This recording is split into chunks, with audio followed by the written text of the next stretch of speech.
Hi అండి, అందరు ఎలా ఉన్నారు? ఈరోజు నేను సగ్గుబియ్యం సేమియా పాయసం చేసి చూపిస్తాను.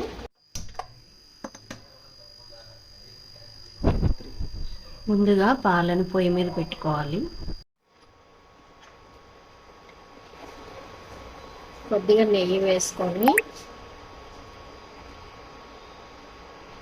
జీడిపప్పును వేయించుకుందాము.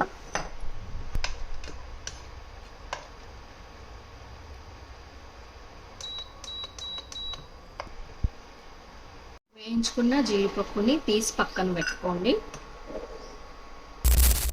ఈ సేమియాల్ని దోరగా వేయించుకోవాలి.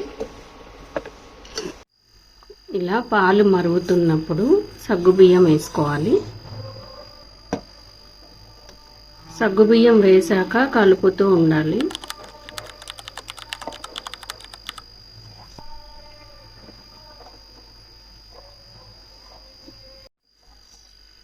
సగ్గుబియ్యము ఇలా సగం ఉడికాక ముందుగా వేయించుకున్న సేమియాల్ని ఇందులో వేసుకోవాలి.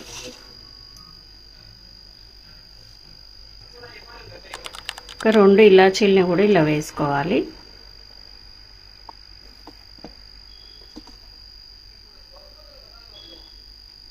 నేను ఇక్కడ సన్న సగ్గుబియ్యం తీసుకున్నాను. మీకు ఇష్టం ఉంటే పెద్దవి వాడుకోవచ్చు.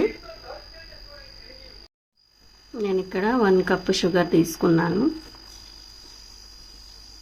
మీకు స్వీట్ ఎక్కువగా తింటే ఇంకొంచెం యాడ్ చేసుకోవచ్చు.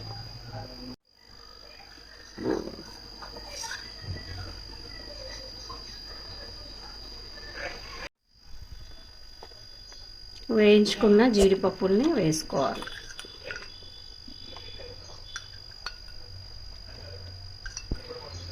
అంతే అండి, యమ్మీ యమ్మీ సేమియా పాయసం రెడీ.